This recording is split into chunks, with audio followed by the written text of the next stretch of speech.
Starting off with the hip matrix because it's very, very simple, it's very easy to perform, and it will warm up this area, which is responsible. That's where your center of gravity sits. And so that's where your balance sort of gets triggered. And I want to make sure that this area is warmed up and working well before we challenge it. So we're going to start off with the hip matrix. And if you've got pretty mobile arms and you're okay with that, you can rest your hands on your hips. And we're going to do the 3 planes of motion. Remember, that's what a matrix is. We're doing all 3 planes, sagittal, frontal, and transverse. So you're going to go forward and back with your hips.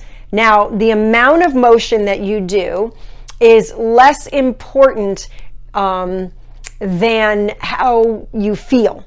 So say I can go a little bit forward, but if I go too far forward, I feel pain. Then don't go too far forward. The same thing with the hips going back. You might feel pain when the hips go back. So you're going to work in your ability where you're successful.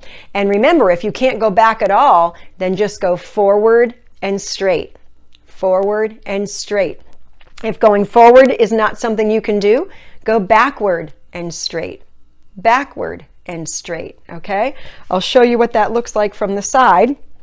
So forward and backward. So I'm going to do a fairly big range because I don't have any problems, thank God.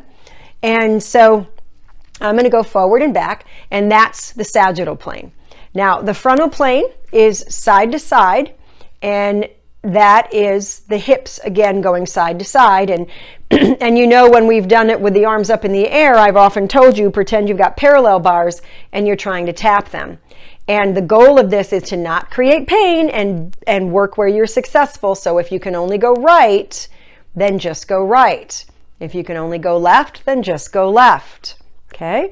But if you can go both, you're going right through the middle and you're not stopping. It's okay if your knee bends a little bit. If you want to keep your knees straight, that's fine too. Whatever feels comfortable to you. That's not all that important. The goal is to accomplish that frontal plane motion with your pelvis. Now, the transverse plane motion is the rotation. And for this, it's really about getting that pelvis to rotate. Now, I know that we don't isolate body parts, right? But we can focus motion in areas. And so we're kind of focusing this on the pelvis. That's one of the reasons we're not getting the arms involved, because it's not about how far the trunk rotates. It's about the pelvis. And again, if rotating to one side is not something you can do, just rotate to the side that you can and go to the side and straight, to the side and straight. So you're rotating, okay?